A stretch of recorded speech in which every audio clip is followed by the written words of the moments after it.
Bienvenue dans cette nouvelle édition de l'Africa Tonight. À la une de l'actualité, c'est la réforme de la discorde au Burkina Faso. Le gouvernement a décidé de soumettre à l'Assemblée nationale un projet de loi visant à organiser un référendum pour modifier la Constitution. Le président Blaise Compaoré s'est pour la première fois exprimé à ce sujet au micro d'Africa 24.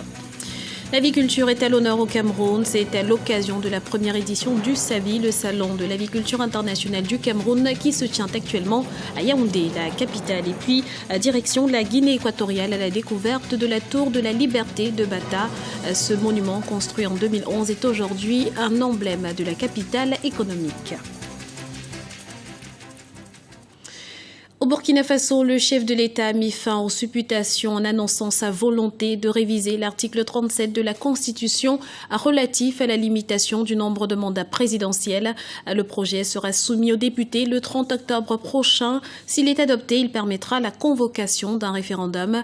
L'opposition, de son côté, promet de s'opposer à ce qu'elle qualifie de fraude à la Constitution. Et pour la première fois depuis le début de cette procédure, le chef de l'État, Blaise Compaoré, s'est exprimé sur ce dossier. Il a accordé une interview exclusive à Africa 24. Quelques extraits dans ce sujet de nos envoyés spéciaux à Ouagadougou, Djibril Fofana, Wendiam Valentin, Compaoré et Paul de Singwe. Au Burkina Faso, le processus de révision de la Constitution est engagé. Il concerne principalement l'article 37 relatif à la clause limitative du mandat présidentiel. Le nouveau projet de loi sera examiné par les députés le 30 octobre prochain. Désormais, le président de la République est élu pour 5 ans et rééligible 2 fois. Ce projet de loi inscrit également l'article 37 au chapitre des articles non révisables de la future Constitution. Mais au sein de l'opinion publique, des questions se posent sur l'opportunité de cette initiative à seulement 1 an de la prochaine élection présidentielle. Et sur cette question, je demande bien sûr au peuple, à travers un référendum, de se prononcer sur ce qui a été proposé, qui suppose qu'une fois adopté, le président du Faso n'aura plus à faire 10 ans comme c'est inscrit actuellement dans notre Constitution, mais un mandat renouvelable 1 fois, mais un mandat renouvelable 2 fois.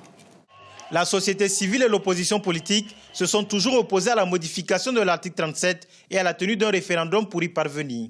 Si le projet de loi est adopté, un référendum sera organisé dans les prochains mois. Seulement, cette hypothèse est de plus en plus improbable. Le président de la République espère obtenir la majorité des 3/4 de députés à l'Assemblée nationale, suffisante pour réviser la Constitution sans recourir à une consultation référendaire. Il est certain que le président de la République, le président du Faso, doit s'assumer, doit faire en sorte que nous puissions aller vers une pacification de la société, ce qui, dans notre Constitution comme ailleurs, bien sûr, nous conduit à pouvoir nous adresser à l'ensemble du peuple pour, bien sûr, se prononcer et permettre qu'en démocrate, en républicain, nous puissions, bien sûr, à la fois accepter et continuer à vivre avec, bien sûr, cette décision souveraine du peuple. Depuis l'annonce de la révision de la Constitution, les positions semblent se radicaliser de part et d'autre. Le pouvoir brandit l'argument de la légalité constitutionnelle, tandis que l'opposition parle de fraude à la Constitution. D'ailleurs, celle-ci prévoit d'organiser une marche de protestation suivie d'un meeting le 28 octobre prochain. Élections législatives au Botswana, les électeurs ont commencé ce vendredi à voter pour ce scrutin qui devrait reconduire au pouvoir le parti qui dirige le pays depuis 1966 et ce, malgré une poussée de l'opposition qui dénonce le chômage et les effets de la crise mondiale. Il faut dire que dans une lettre adressée aux électeurs à 1 semaine du scrutin, le président Ian Khama a implicitement reconnu l'échec de son gouvernement en matière d'emploi. Marina Vanier. 11e élection générale au Botswana depuis l'indépendance en 1966. L'un des pays les plus stables d'Afrique a voté ce vendredi pour élire ses députés, des parlementaires qui devront désigner le futur chef de l'État. Malgré les critiques dont il fait l'objet, le Parti démocratique du Botswana du président Ian Khama est donné favori. Depuis près de 50 ans, tous les présidents du pays sont issus de ce parti. Les résultats résultats de ces élections, personne ne peut les prédire à l'avance parce qu'il y a d'un côté la situation sociale, la situation économique du Botswana qui est relativement mauvaise. De l'autre côté, il y a la tradition, mais il y a aussi le fait que le président Khama est reconnu qu'il avait une responsabilité dans la situation actuelle. Ne veut pas dire qu'une faute avouée est à moitié pardonnée, mais les électeurs peuvent penser ainsi.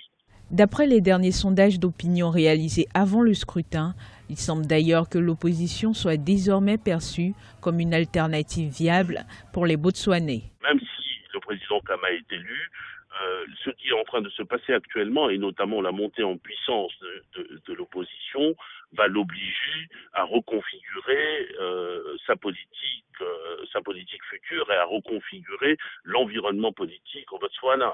Pays enclavé de l'Afrique australe, le Botswana est connu pour sa démocratie qualifiée souvent d'exemplaire, ce qui lui vaut d'être régulièrement classé au premier rang des pays africains en matière de gouvernance et de transparence. Qualité et surtout compétitivité sont les maîtres mots du gouvernement camerounais à l'endroit de ses aviculteurs à l'occasion de la première édition du SAVI, le Salon de l'aviculture internationale du Cameroun.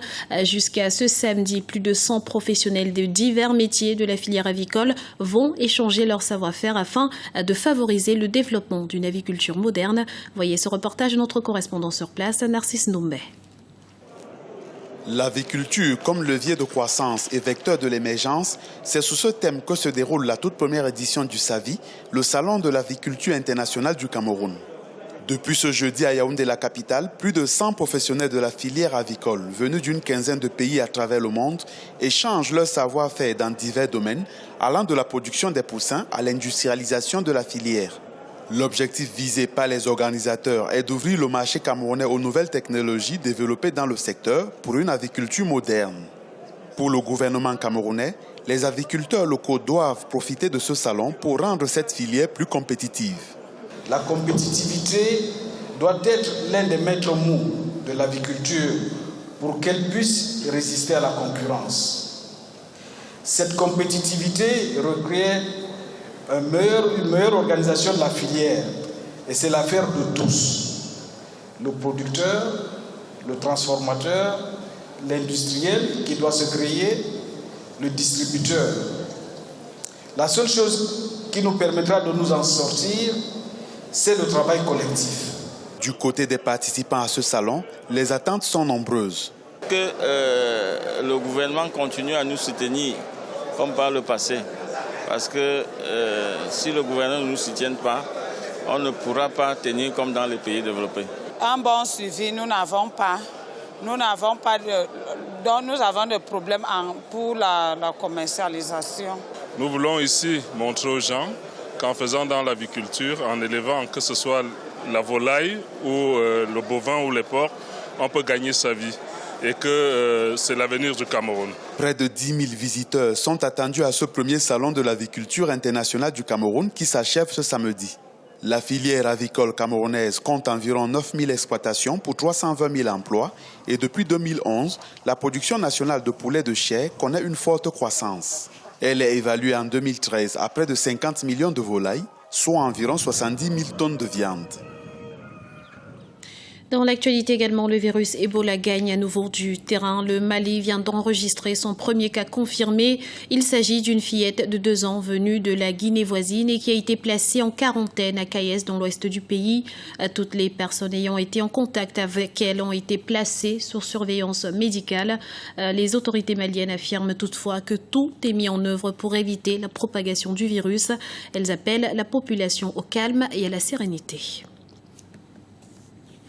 De la culture pour clôturer cette édition, si Paris a sa tour Eiffel, à New York sa statue de la liberté, Bata, la capitale économique de la Guinée équatoriale, a elle sa tour de liberté. Construite en 2011, elle est devenue un lieu de distraction privilégié, découverte dans ce reportage notre correspondant Guinée équatoriale, Serge Kofi.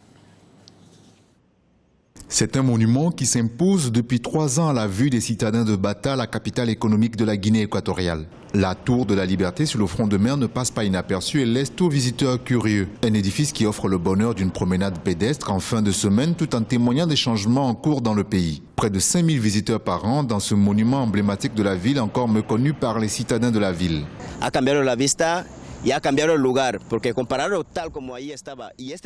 Cet édifice a beaucoup changé la vue et aussi changé le lieu par rapport à avant, de même que le front de mer. Tout ceci combiné peut attirer les touristes. C'est un bâtiment magnifique et bien pensé, mais pour nous les habitants de la ville, lorsqu'au début du projet on regardait la maquette, on se disait que c'était quelque chose qui paraissait impressionnant. Et au final, on se rend compte que c'est vraiment petit. Así también nos quejamos aquí en mi barrio, en Los Cocos, y en cualquier lugar que vayamos en la ciudad, que es muy pequeña. Construit en 2011, la Torre de la Libertad, comme on l'appelle ici, comprend un complexe touristique destiné à encourager le tourisme. Sa gestion a été confiée à un groupe hôtelier marocain depuis son lancement. Donc, le restaurant se situe à une hauteur de 68 mètres. Donc, il a une vue sur la ville, donc la forêt et surtout sur la mer. On y vient les jours fériés, seul, en famille ou avec des amis, qui pour parler politique, qui pour se détendre. Sur un fond musical, on y déguste des plats africains ou européens dans la convivialité et la bonne humeur. Un autre atout charme de la tour, son restaurant qui tourne sur lui-même et qui permet d'avoir une vue panoramique de la ville côté mer, côté ville. Tout ceci bien loin de l'atmosphère de stress des fins de journée.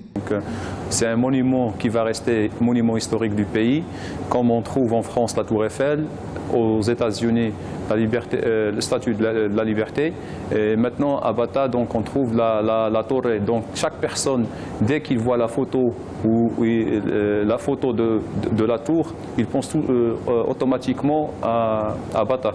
D'une hauteur de 78 mètres, la tour qui s'impose sur la ville a bien fait du chemin. Aujourd'hui, on ne peut plus dissocier son image à celle de la ville. Depuis un an, les guides touristiques ont inséré la Tour de la Liberté dans les destinations à visiter absolument en Guinée équatoriale.